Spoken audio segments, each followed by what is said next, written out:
சிவப்பிரியன் என்ன பேசுனாங்க, என்ன வியூகம், 2 முகாம்களில் இருக்கக்கூடிய நகர்வுகளை எப்படி பார்க்குறீங்க? அதிமுகவை பொறுத்த வரைக்கும் அவங்க இன்னைக்கு நாங்கள் ஓகே எங்கள் கூட்டணி எல்லாரும் போயிட்டாங்க, யாருமே இல்லைன்னு சொல்லக்கூடிய நிலமையில் இருக்கக்கூடிய ஒரு சீனியர் பார்ட்னரோட நாங்கள் இன்றைக்கி டாக்ஸை லான்ச் பண்ணியிருக்கிறோம்.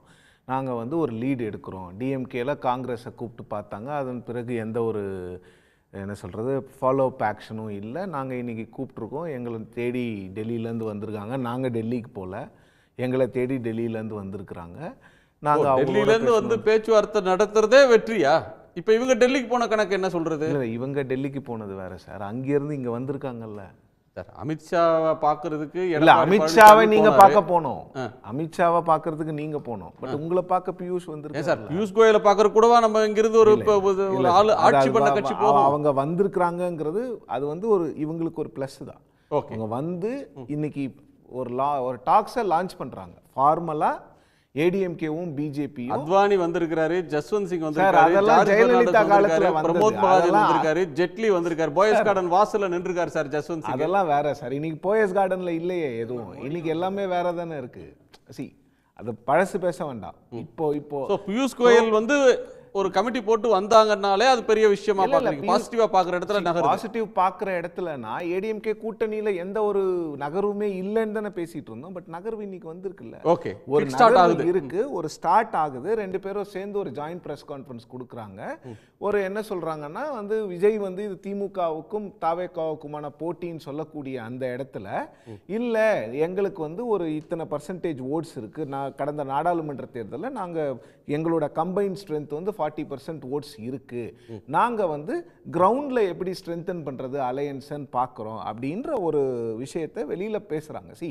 இது எல்லாமே இப்ப நடக்கிறது எதுவுமே ஃபைனல் டாக்ஸ் கிடையாது. இப்பதான் லான்ச் பண்றாங்க. எல்லா அலையன்ஸ்லயுமே இதுதான். தன்னம்பிக்கையோட தேர்தலை சந்திக்க போறோம்ன்றாரு பியூஷ் கோயல். அது தன்னம்பிக்கையோடன்னு சொல்றதே ஏதோ ஒரு நம்பிக்கை, அதீத நம்பிக்கையா இல்லை? அது அவரோட நம்பிக்கை, வார்த்தை தானே. அந்த ஒவ்வொரு வார்த்தைக்கும் நாம ஒரு அர்த்தத்தை தேடுறது சரியில்லைன்னு நினைக்கிறேன். அவர் அவங்க ஒரு நம்பிக்கையை வெளிப்படுத்துறாங்க. சரி, இப்ப எல்லாருமே என்ன, விஜய் எங்க போனாலும் என்ன சொல்றாரு, அதிமுகவை பத்தி பேச மாட்டேங்கிறாரு, பாஜகவை பத்தி பேச மாட்டேங்கிறாரு. கேட்டா களத்துல இல்லாதவங்க என்னும் போது அப்ப நாங்க களத்துல இருக்கோம்னு சொல்லக்கூடிய இடத்துல அவங்களும் இருக்கிறாங்கல்ல.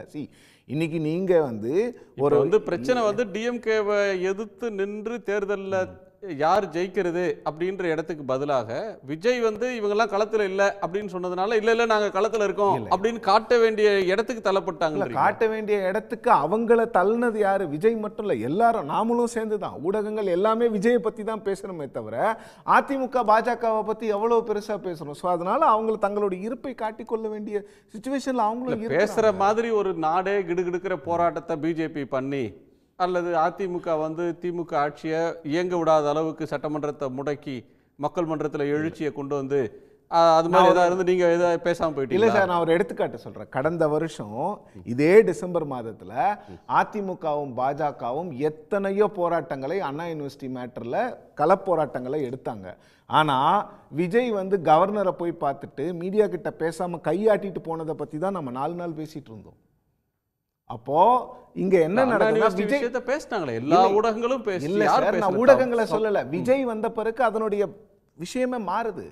எல்லாமே விஜய் கவர்னரை போய் பார்க்கறத பத்தி தான் பெருசா பேசுறோம். அப்போ என்ன அன்டியூ அட்டென்ஷன் விஜய் கிடைக்குதுன்றீங்களா இல்ல ஏடிஎம்கே அதனால சஃபர் ஆகுதுன்றீங்களா? இல்ல, அன்டியூ அட்டென்ஷன் விஜய்க்கு கிடைக்குது. அதனால எல்லா பார்ட்டிஸுமே மத்த ஆளுங்கட்சிக்கு ஒரு specific percentage of media attention plus எல்லாமே கிடைக்குது. ஏன்னா ஒன்னு அவங்க ஆளுங்கட்சியில இருக்காங்க, இன்னொன்னு அவங்க அவங்க ஃபீல்ட்ல இருந்துகிட்டே இருக்கிறாங்க. இவங்க ஃபீல்ட்ல இல்லங்கிறத நான் ஒத்துக்கிறேன்.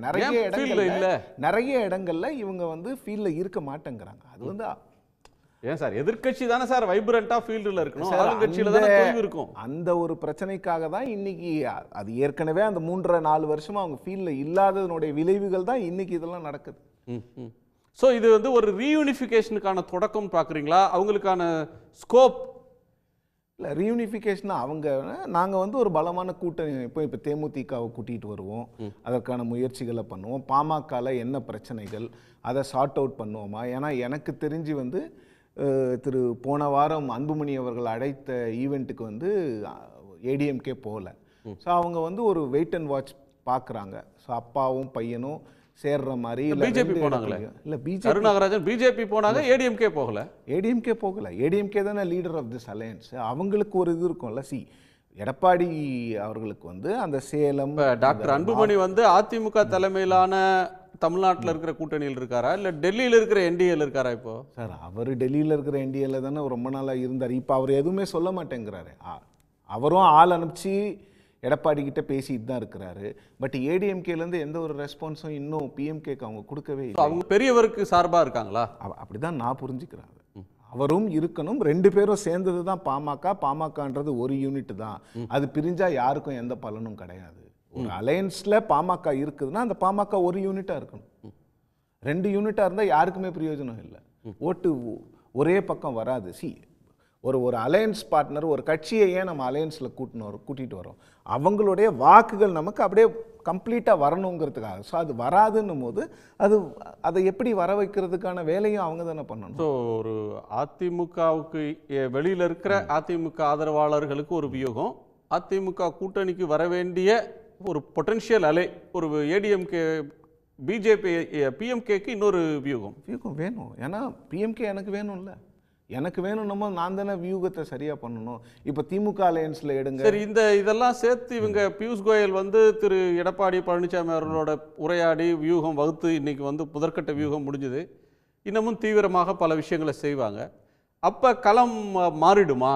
அப்போ வந்து டிஎம்கே வர்சஸ் ஏடிஎம்கேன்னு நகர்ந்துருமா? இல்லை களம் என்ன சொல்லுது சார்? களம் வந்து ஆஸ் வி ஸ்பீக் நான் பார்க்குறது வந்து நீங்கள் ஓட் ஷேரு, நான் இன்னும் ஆஸ் எ ஜேர்னலிஸ்ட்டாக நான் இன்னும் ஃபீல்டில் எல்லா இடத்துக்கும்லாம் போகல.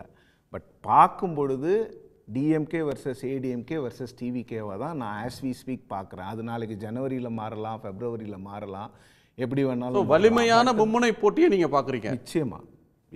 DMK versus ADMK versus TVK. TVK வந்து விஜயை வந்து நிறைய பேர் ஓட் கட்டர்லாம் சொல்கிறாங்க. அவர் ஓட் கட்டர்லாம் கிடையாது. இஸ் எ டிஸ்ரப்டர் இன் தமிழ்நாடு பாலிடிக்ஸாக தான் நான் பார்க்குறேன்.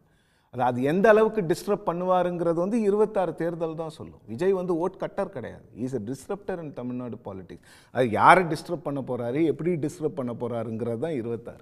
உடனுக்குடன் செய்திகளை தெரிந்து கொள்ள சன் நியூஸ் பெல் ஐகானை கிளிக் பண்ணுங்க.